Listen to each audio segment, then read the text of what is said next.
Okay, we already know how to solve for the forced from or experienced by charges when they are sitting between each other.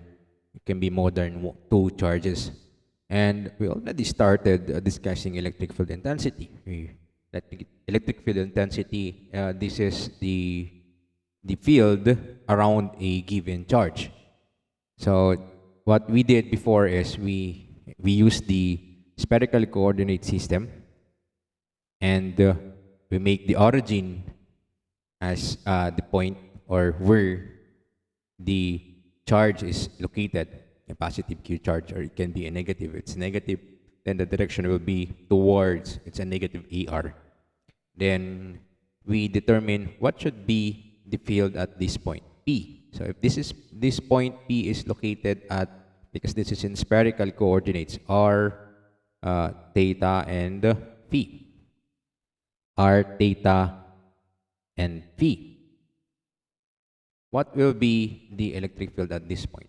So remember, electric field, the charge here should be equal to 1. That's the test charge. And the unit for electric field intensity, this is E. Because we divide that with the force, F all over the test charge Q. This is our E. E. So force is in Newton, Q is in Coulomb. So the unit will be in Newton Coulomb. So this will be 4 pi epsilon naught. Then, if the distance or the vector here is vector r, and magnitude of r squared, or just r, small r. This is just a small r because we already know the location of the point, which is at r, theta, and phi. So this distance here, this is r. R in the direction of a r. So we can just take that here instead of using the vector r. I just put it here, r, and I can remove the absolute value symbol because r, small r here is just a scalar quantity, r squared, and the direction of this will be in that ar direction. So this is our E. This is in spherical coordinate system, and that E is this E here. That will be the direction in AR. Now, what happens if we don't want to use a spherical coordinate system? So, for example, we want rectangular instead of spherical. So the given points, and also the charge is not located at the origin. Let's say the charge is at this point. Let's just use color red at this point, and it's located at let's say x1, y1, z1, and there's a charge here, a positive charge, positive Q charge, and I want to determine the field at this point, another point here, point P, which is located at x2, y2, and z2. So we know that the direction of the field will be in this direction because this is a positive charge. So this will be the direction of the field, field E. Our E is somewhere here. And we can let this blue displacement vector here as equal to R. And we can solve for this if you know this point and this point here. This is located at x1, y1, z1, and this one is x2, z, y2, z2. So the position vectors are here and here. So if we say this is r1 and this is r2. So if we solve r is just equal to r2 minus r1. And what is small r? These are just the position vectors. So for R2, this is, we can write it as just like this.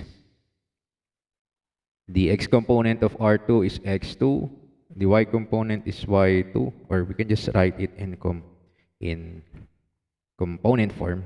R2 is x2 in the x direction, y plus y2 in the y direction, plus z2 in the z direction. This is R2. While R1 is x1 in the x direction, y1 in the y direction, and z1 in the z direction. You just subtract this one, you have that vector R, and that's just x2 minus x1, because we're subtracting x2 minus x1. You subtract the components ax, then y2 minus y1 ay plus z2 minus z1 az, and that is our vector, displacement vector here. So if I want to determine E is just equal to Q all over 4 pi epsilon naught. The magnitude of this one, you square that. So that is just equal to the squares of the sum of the squares of the components. So we have x2 minus x1 squared plus y2 minus y1 squared plus z2 minus z1 squared. Then we already squared this because we removed the square root. It should has a square root because that's the magnitude. Then you multiply it with the unit vector, which is the vector itself divided by its magnitude again. So this will be this one divided by this one. So x2 minus x1 ax plus y2 minus y1 ay plus z2 minus z1 az all over the magnitude, the square root of x2 minus x1 squared plus y2 minus y1 squared plus z2 minus z1 squared. So our E now will be, to simplify this is q multiplied by this, and this should be raised to 1 plus 1 half, 3 halves. So q all over, or q all over 4 pi epsilon naught multiplied by x2 minus x1 ax plus y2 minus y1 ay plus z2 minus z1 az all over the magnitude, and you raise it to 3 halves. So x2 minus x1 squared plus y2 minus y1 squared plus z2 minus z1 squared, and this is raised to 3 over 2. So this is the electric field when you use a rectangular coordinate system. So it doesn't matter even if you use rectangular or spherical, but from this, the conclusion is, if we use this one, it's better, it's easier for us to visualize the field, and it's much less algebra in computing this electric field. Now, I also said last discussion, that what happens if it's not a point charge? What happens if it's not a point charge? Then we have what we call the charge distributions, different types of charge distribution. The first one, distributions. If the charge is in the form of a volume, so it's instead of a charge in point, a charge in a volume. So if this is, let's say,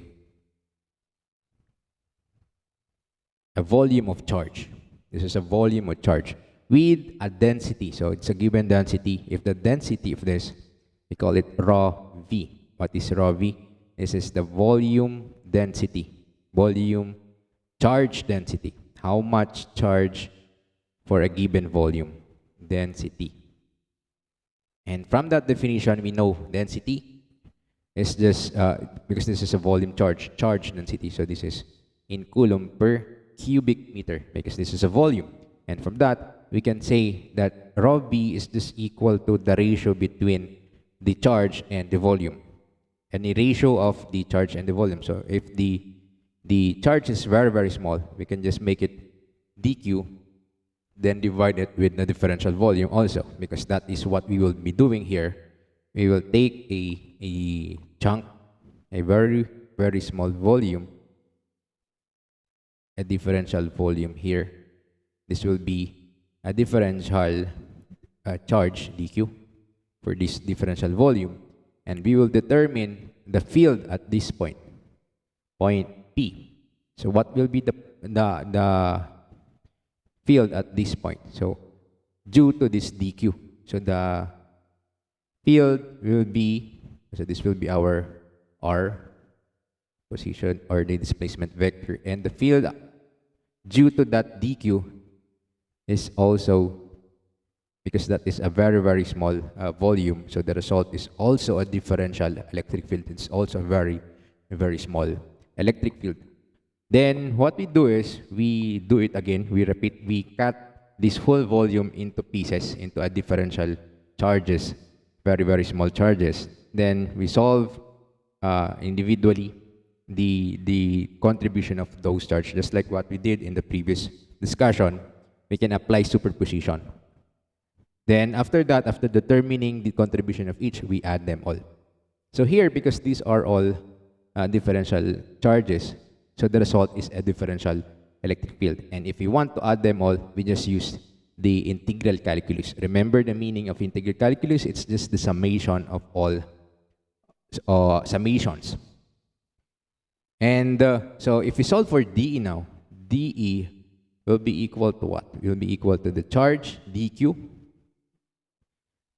all over, so our formula here, q over 4 pi epsilon naught, 4 pi epsilon naught, then the distance, that's just r squared, the magnitude of this vector, then whatever the direction of that vector, ar is the direction of DE. This is just for a one differential charge. So if you want to add them all,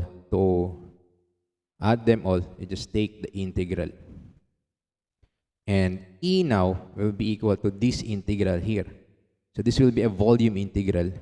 Why? Because I know that dq from this charge density here, we can solve for dq here. dq is just equal to the volume charge density multiplied by the differential volume.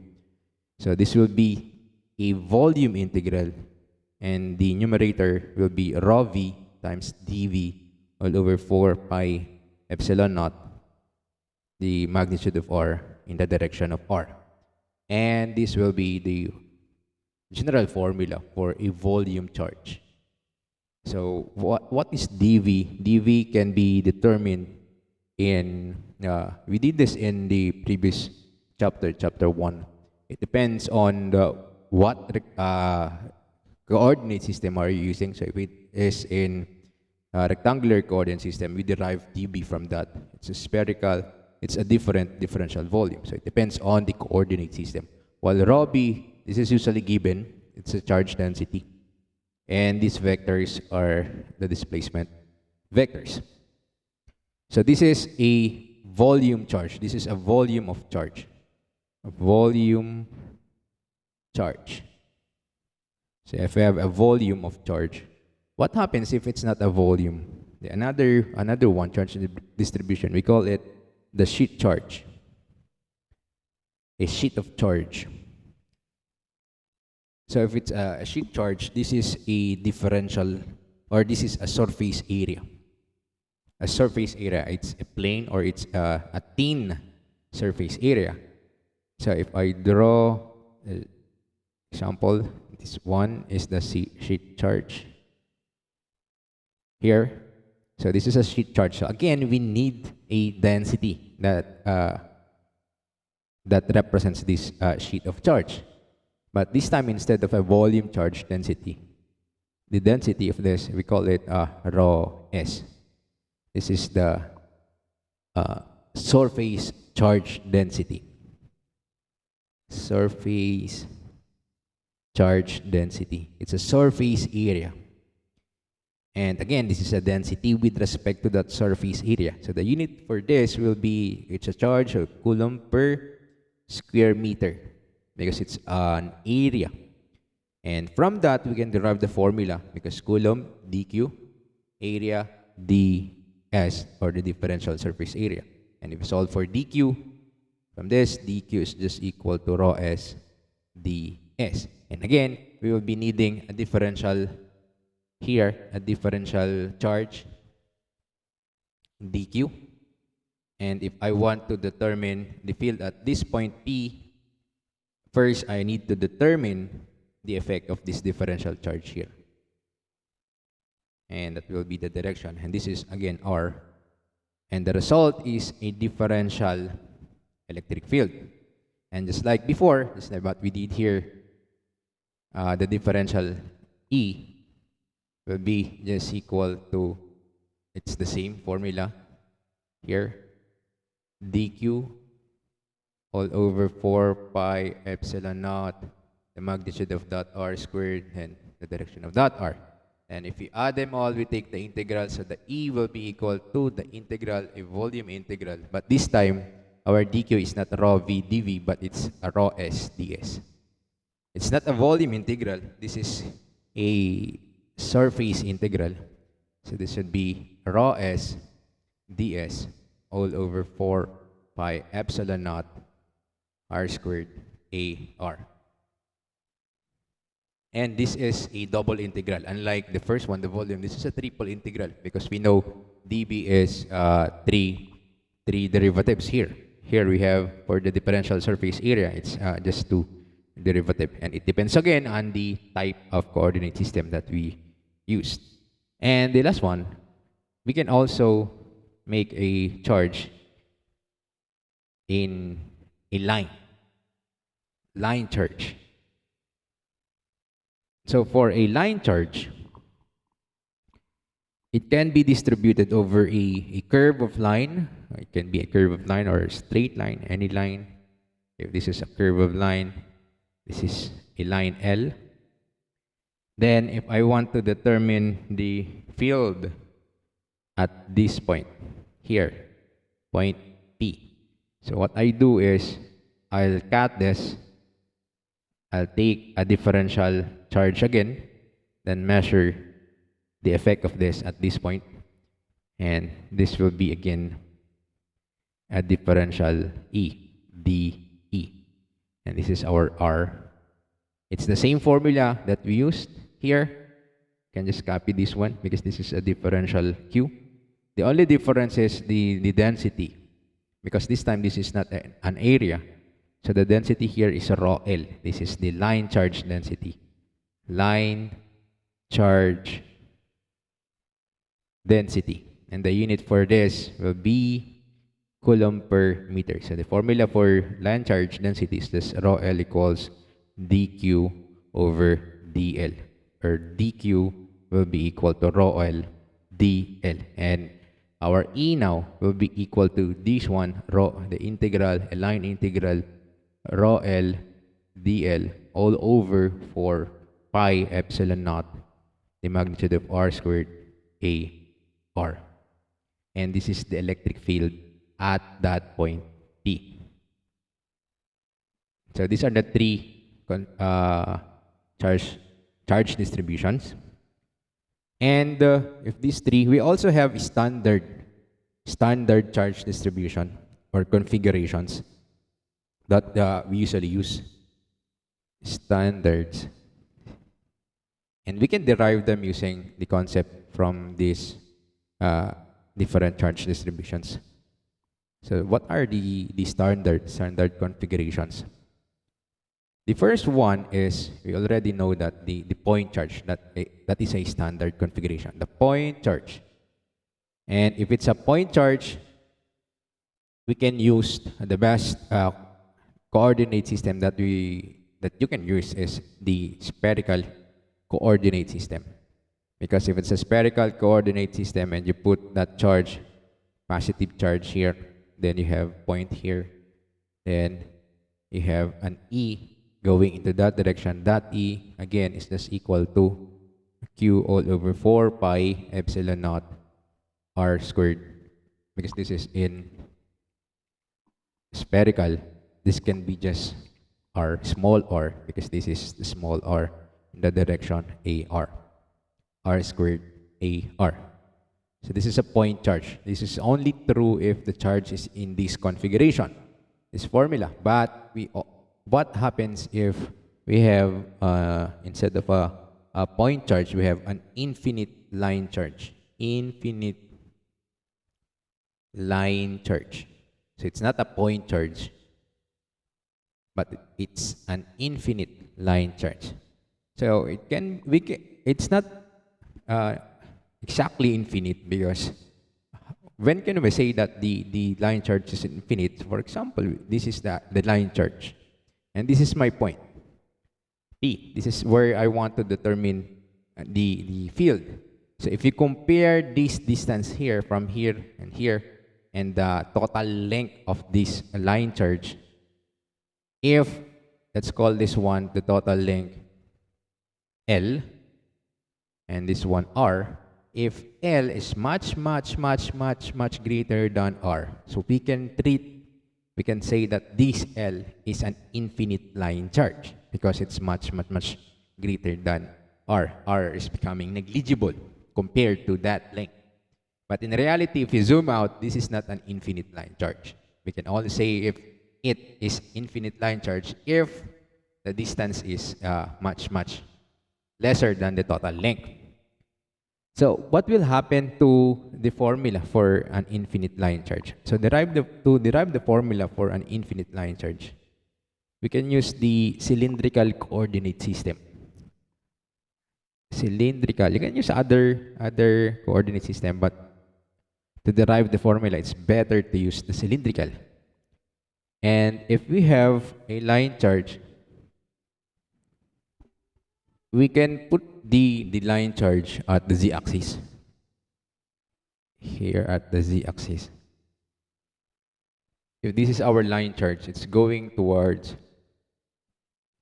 positive infinity, and here going towards negative infinity, because this is an infinite line charge, and we want to determine the electric field at this point P here. So what will be this point P?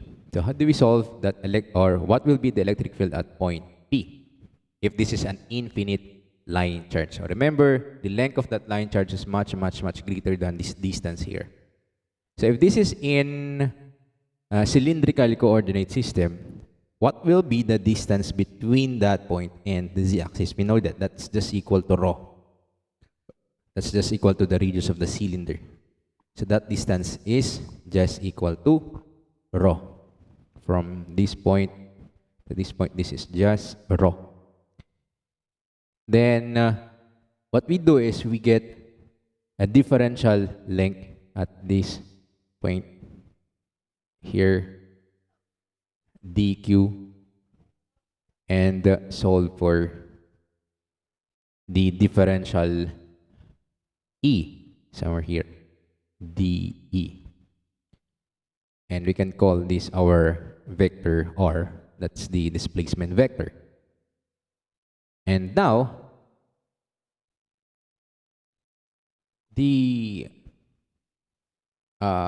this distance from here to here, it should be, if the point is given at located at rho phi z.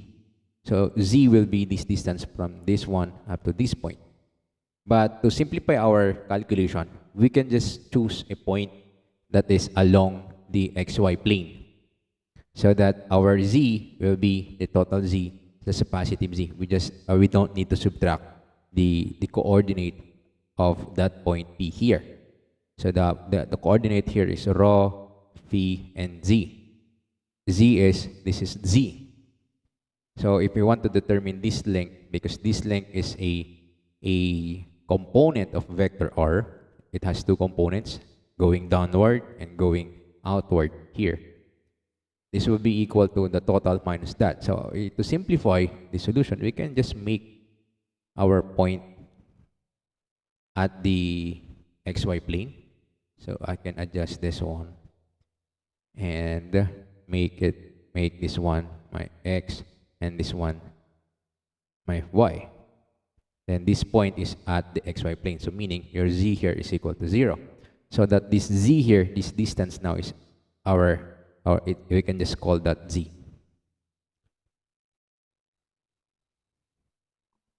We can just call that z. And now, we know that that is z, and we know that the distance here is also rho. This is rho here. So if we draw the side view, if this is the infinite line charge, infinity to negative infinity, this is the xy plane. Our point is somewhere here at point P, and we take a differential length here, and this is r. This is our r, and this is z. That is z here. And this distance from here to here, this is rho. And what will be the component of this vector r? The component is just this component going downward and this component going outward. What is the direction of this one? The direction is negative az. Why? Because it's going downward. What's the direction of this one? The direction is positive a rho because it's outward, the direction of the radius, because we are in cylindrical coordinate system. And the magnitude of this is z. The magnitude of this is rho. So therefore, r will be equal to what? It will be equal to rho a rho. This one. So the magnitude is rho. The direction is a rho. Then plus or minus, because this is going downward. So minus z a z. And that will be our vector r here. And also this one. Why do we need to do that? Because we need r to solve. Remember the formula here. We need that r. Then another given, if rho L, this is a uniformly distributed line charge. Distributed. So this means rho L is just a constant to simplify our calculations also.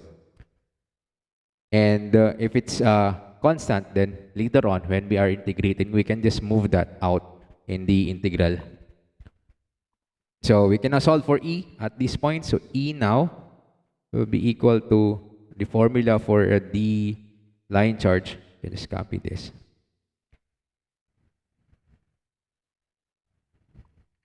And put it here. Then let's determine the different parts. We already know R. Then we can solve for the magnitude and also the unit vector. And DL, what will be our DL here? Our DL should be, because it's in the z-axis, it's just equal to dz. DL is just equal to dz. And R is this one. So just copy this. This is our R. Then if you want to find the magnitude of this, you just take the square root. So R, this is square root of rho squared plus z squared. Then AR is equal to this one divided by this one. Rho A rho minus z a z all over the square root of rho squared plus z squared. Then we can now substitute those in our formula. So E now will be equal to, so this is a line integral. So what will be the limit for our integral? Because this is rho L, our DL is dz. So our limit should be with respect to z. And our z, we start at negative infinity up to positive infinity. So this should be from negative infinity to positive infinity. Then all over 4 pi epsilon naught. Then you square this one. So it's just equal to rho squared plus z squared. Then you multiply that AR, this whole thing here. You can just copy this and put it here for the unit vector. So this is the unit vector. And remember, we are integrating with respect to z. Rho here is constant. And you go back here, it does not change. The distance from the z-axis and that point doesn't change. The only thing that changes is the z, because we're changing from negative infinity to positive infinity. Okay, then let's continue to integrate this one. We can just remove all the constants. Rho L is a constant. Then we have 4 pi epsilon naught. Then, and if you can observe also, what will happen here? That what will be the direction of DE? The direction of DE will be the same direction as the rho. Why? Because if I take another differential Q here, and this will be my new or, and that will be in that direction, the DE. And all the DE here will cancel out with the DE at the bottom. Why? Because this is symmetrical from negative infinity to positive infinity. So it's just the same. The contribution here is the same as the contribution here. So what does this mean? This means all the components at that direction will also cancel out. So the only thing that will be remaining will be the raw direction. But you can still solve this if you want. It's a much longer calculation. And let's try that. So this will be equal to the integral. We can distribute that dz. The integral from negative infinity to positive infinity of rho all over the square root of rho squared plus z squared. And this should be raised to, because we multiply it with, this is raised to 1, 1 plus 1 half. This is just raised to 3, 3 halves. So 1 plus 1 half is 3 halves. So square root of that one, then you cube that. This is our A raw direction here. I can just put this A raw. This is D or DZ here. Then this is A raw. Then minus, because this is minus the integral of our negative infinity to positive infinity of this one, Z, dz. We distribute that dz all over the same thing. We have the square root of rho squared plus z squared raised to 3. The direction is a, z. Then evaluate these integrals. So let's take a look at the first one. This one here. So the integral of rho dz all over the square root of rho squared plus z squared raised to 3. So how do we integrate this? By trigo substitution. So already know how to do this. We can draw the triangle, and this will be our square root of rho squared plus z squared. And this will be theta, and this will be our z, and this is rho. So if this is the triangle, what should be our substitution? So it should be this side and this side. So that is a tangent function. Tangent of theta is equal to z, toa, opposite, over the adjacent side, rho. So therefore, z is equal to rho tangent theta. And again, remember, rho is constant. The only thing that is variable here, varying, is z. So this will be our substitution. Let z be equal to rho tangent of theta. So that our dz will be equal to rho times the derivative of tangent, that is the secant squared theta, d theta. And for the square root of rho squared plus z squared, this is just equal to rho squared plus our z is this one, so you square that, rho squared tangent squared theta. And we can factor out rho squared here, rho squared 1 plus tangent squared theta. And what is this one? This is just equal to secant squared theta. Rho squared and secant squared, you take the square root, and that's just equal to rho times secant theta. Then you can do the substitution now of this one. So this will become rho times dz, which is equal to rho squared. So times dz, rho times secant squared theta d theta. All over the square root, which is rho secant theta, and we should raise this with 3, raise to 3, because this is the square root. Then do the integration, but before that, we can cancel out the square here. Rho times rho is also square, and the other square. So it will be the integral of d theta all over rho times secant theta. But what is 1 over secant theta? That is, we can just move 1 over rho at the other side. And 1 over secant is actually cosine of theta and d theta. And we know how to integrate cosine of theta. That is just equal to sine theta. 1 over rho times sine theta. And we don't need to add c because we have limits. And what is sine theta? We go back to the original problem in terms of rho and z. So from here, sine theta, what is sine theta? Sine theta opposite, which is equal to z over the hypotenuse. So, rho squared plus z squared. And we can just substitute this here. So the final value of the integral will be equal to z all over this one, rho, multiplied by the square root of rho squared plus z squared. That's sine theta. And we will use the limit from negative infinity to positive infinity. So this is an improper integral. So to take the limit, we will be using the concept of limit. Limit of this one, z all over rho square root of rho squared plus z squared when z is approaching positive infinity. So this is the upper limit. Then we subtract the lower limit. The lower limit when z approaches negative infinity, z all over rho squared plus z squared. And how do we take the limit? We can divide here. We can divide it with z squared because z squared is the highest order. But because the z squared is inside the square root, so if we put a z inside the square root, it will become z squared. So if instead of dividing it with z squared, we can just divide it with z. At the numerator, I divide it z. In the denominator, if I divide it with z, then I will put it inside the square root. It will become z squared. So that if I move it out again, it will become z, just like what I did in the numerator. The same thing here. The only difference here now is the sign, because here in negative, we are only interested in the negative value, while here we are interested in the positive one. So if we do that, then this will become 1. So this will become 1. So the limit as z approaches infinity, this will become 1.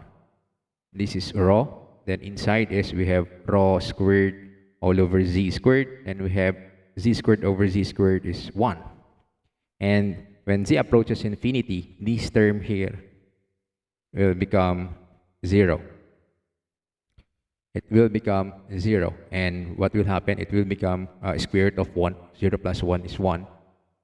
Then square root of 1 is just 1. So it's just 1 over rho. While this one will become negative 1 over rho instead of the positive 1. So it will become negative 1 over rho. This one is positive 1 over rho. So therefore, the integral now will be equal to, so this is positive 1 over rho minus 1 over rho. So the answer will be 2 over rho. So this integral here is just 2 over rho. For the other one here, so what will happen? So we can just copy this one. And remember, it has a direction here. The direction is a rho. This should be equal to 0. This must be equal to 0. And if we repeat the process again, the process of solving this one using trigosob, this one,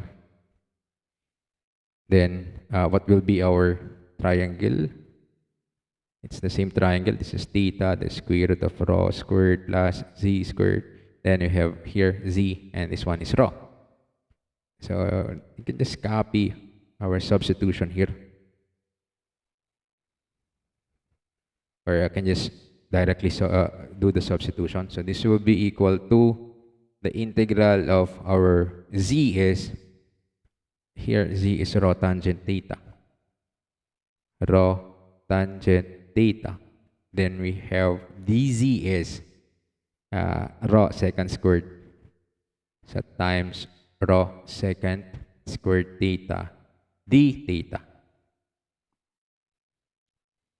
all over rho the square root of rho squared, that's rho secant. So rho secant theta raised to 3.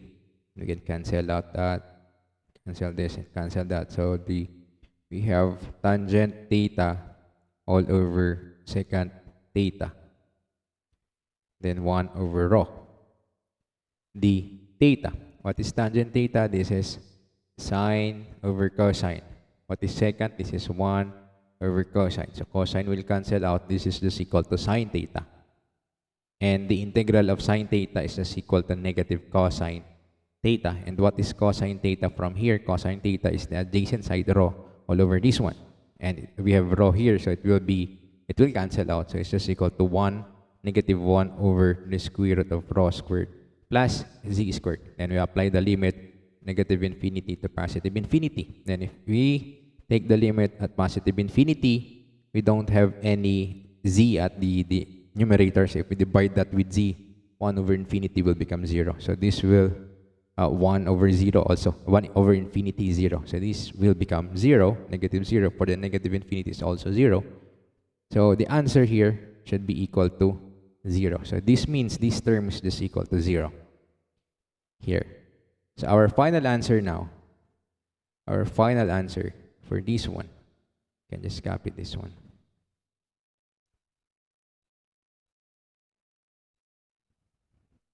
And paste it here.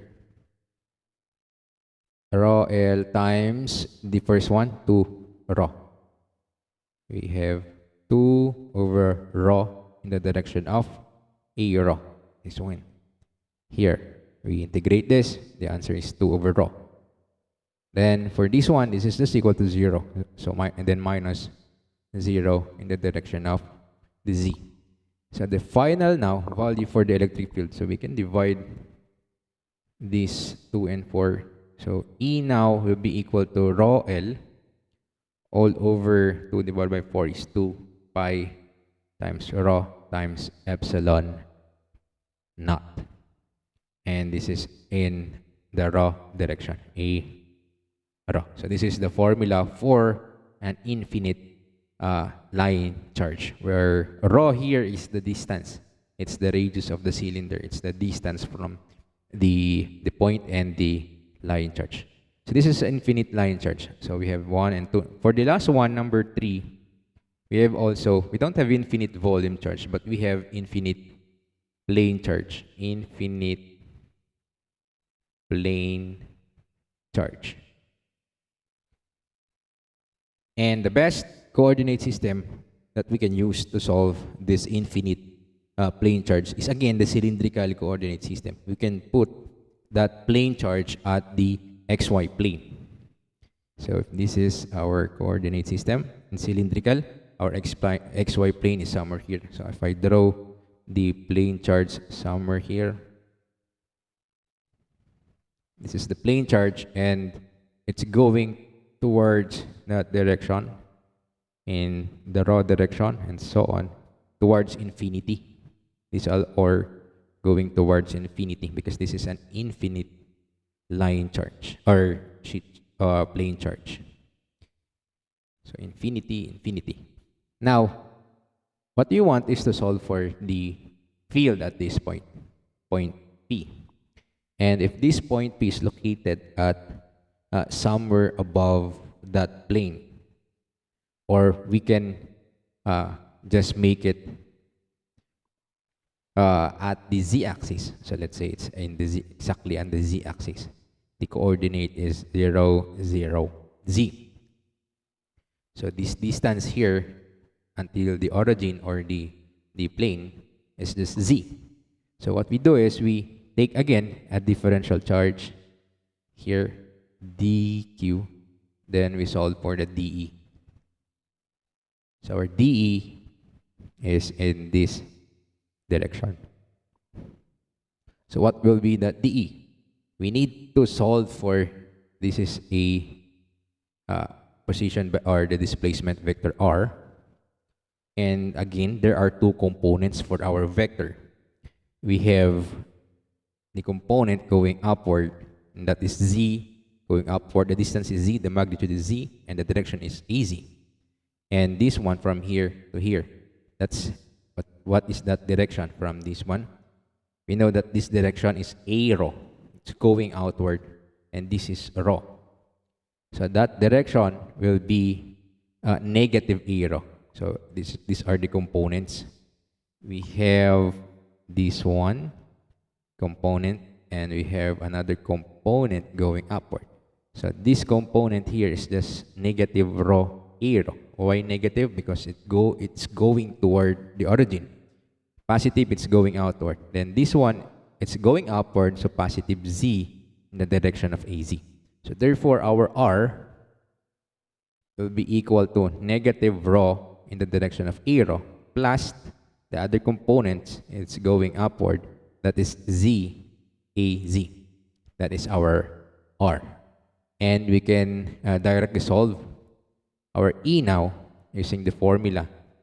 Our formula for E, again, here we can assume that the surface charge density is a constant, or it's uniformly distributed. So that our E will be equal to the integral of our dq is rho s ds all over 4 pi epsilon naught r squared and AR. Then what is rho s? ds. What is our ds here? So this is in cylindrical coordinates. So we need to know this length here and this length here. So if you remember the cylindrical coordinate system, it's like this one. This is our differential area. This is rho and this is d phi. So what are the lengths of the sides? This is d rho with respect to rho. Well, this is an arc length. So it should be rho times d phi. So our ds that we will be using here will be just equal to rho d rho times d phi. This side times this side. D rho times rho d phi. Okay? Then AR, we know our R, so we can just directly substitute it here. So this will be equal to, so this is a double integral because we have two differentials. And this is a surface integral. Rho S times rho, our ds, rho d rho d phi. What is rho? Rho is the distance here at this point. And it's not constant. It's changing because we are going towards infinity from the origin towards the infinity. So the limit for d rho will be from 0 to positive infinity. While the limit for d phi, because this is our phi, we just rotate that in one revolution. So from 0 to 2 pi. Then this is all over 4 pi epsilon naught. Then the magnitude of r, this is just equal to here, rho squared plus z squared. Rho squared plus z squared. And we have the unit vector. This vector itself, so negative rho a rho plus z a z all over the square root of rho squared plus z squared. And we can do the double integration. So the first thing that we can integrate, d phi is easy to integrate because we don't have any phi in our equation, but we have d rho. But if we observe again our drawing here, what will be the direction of our total E? Because this is symmetrical again, going towards infinity, our E should be in this direction. Why? Because if I take a differential here, we have an effect here, and so on. So they are all of them will cancel out again, just like in the previous example. So we can just remove that direction, which is that rho a rho here. We can just let this one equal to 0. Why? Because they will all cancel out. Because the direction of E will be just a z. Now, so we can first integrate, double integration. So we can integrate first in terms of d rho. So rho s is constant, so we can just move that all the constants, rho s over 4 pi epsilon naught. Z here is constant. Then we have, we can make d phi the last one, or we can start with d phi. So 0 to infinity, what will be the integral of d phi? Because we don't have any d phi here, they are all constant. So it's just the integral of d phi. Integral of d phi is just phi. Then upper limit 2 pi minus lower limit 0. So 2 pi minus 0 is 2 pi. So I multiply here by 2 pi. This is the integral of dv. And it will cancel out, phi will cancel out, pi will cancel out, 2 over 4, that's just 1 over 2. Then for the d rho, so we have this is now 0. So rho times z all over this one times this one, the square root of rho squared plus z squared raised to 3. And we have the direction is a, z, and this is with respect to d rho. So we can integrate now this using trigo substitution again. So the triangle, it's the same triangle. This is theta. This is square root of z squared plus rho squared. So remember here is z is a constant. So our constant is z, while rho is our variable. So the substitution will be tangent again. Tangent of theta will equal to rho over z. So rho is equal to z tangent of theta. So dz or d rho, not dz. D rho now will be equal to the derivative of this secant squared theta d theta. And for the square root, z squared plus rho squared, this will be equal to, let's just change the our derivation here. Rho secant theta. I just changed that rho into z. So this will be z secant theta. Then we can do the substitution. So this will be equal to the integral of rho. Rho is z tangent theta. Then z is just a constant z times z times d rho. D rho is z secant squared or secant theta. A secant squared theta d theta. All over what? All over the square root, which is z secant theta raised to 3. And again, this one, all z will cancel out. Then secant squared, secant, then tangent theta, this tangent theta, all over secant theta. So this will be tangent over secant. We already solved this. That's equal to sine theta. So this is just sine theta, d theta. Integral of sine theta is negative cosine of theta. From what? From 0 to infinity. Or before that, it's not 0 to infinity because this is in theta. We need to go back to rho and z. So from this drawing, cosine theta, adjacent side, z divided by rho squared plus z squared. So this is just equal to negative z all over the square root of rho squared plus z squared, adjacent side over the hypotenuse. And this will be from 0 to positive infinity. The upper limit, because we don't have rho at the numerator, rho is in the denominator. When rho approaches infinity, this will become 0. A number divided by infinity. While if it's for the lower limit, rho will be equal to 0, this will be equal to 0. So it will be 0 plus z squared. The square root of z squared is z. Z over z is just equal to 1, negative 1. So this will be 0 minus negative 1, or that is just equal to 1. So this whole thing here is equal to 1. So therefore, our E now, our E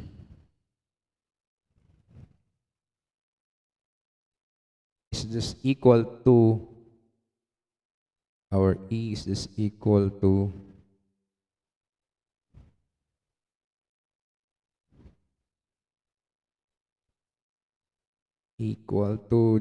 this one, 2 pi over 4 pi rho s over epsilon naught, and this is equal to 1. Easy. So rho s all over 2 pi over 4 pi is just equal to 2. Then you multiply it with epsilon naught. 2 times epsilon naught, and the direction is the z direction. Az, positive Az. So this will be the formula if you have an infinite plane charge. And if you look at the formula, it doesn't matter the distance between the point and the plane charge. So whatever the distance here, if this is an infinite plane charge, the field is still the same. It's equal to this formula, rho s over 2 times that epsilon naught. It's still constant. The field at the top is constant. It's going to upward. While if you go in the bottom or of the plane, then the direction will be going through the negative a z. So this is infinite plane charge. So these are the different configuration, standard configuration in electromagnetics, especially this one. This is applicable for later on in the capacitors. Okay.